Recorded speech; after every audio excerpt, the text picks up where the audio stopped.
खुशी। ईद मुबारक, ईद मुबारक। बहुत मजा आएगा। एनी और उसका छोटा भाई यूसुफ सुबह सवेरे खुशी खुशी जाग गए। पूरे घर में हंसी, खुशबू और ईद की रौनकों का समा था, क्योंकि ईद उल अधा की खुशी का दिन आ चुका था।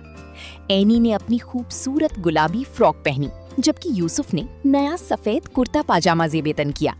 दोनों अपने वालिद के साथ बाजार जाने के लिए बेहद पुरजोश थे। बाजार रंग बिरंगी रोशनियों, खिलौनों, चूड़ियों और मिठाइयों से भरा हुआ था। हर तरफ बच्चों की हंसी गूंज रही थी। एनी ने चमकती हुई चूड़ियां खरीदी और यूसुफ ने एक छोटी सी खिलौना गाड़ी ली। उनके वालिद मोहब्बत से दोनों बच्चों की खुशियां देख रहे थे। कुछ देर बाद वो सब बकरी मंडी पहुंचे।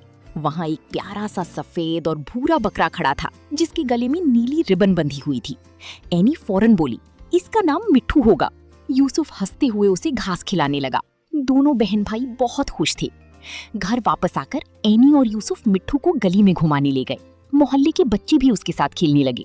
शाम के वक्त ठंडी हवा चल रही थी और दोनों बहन भाई खुशी से बोले, ये हमारी जिंदगी की सबसे खूबसूरत ईद है।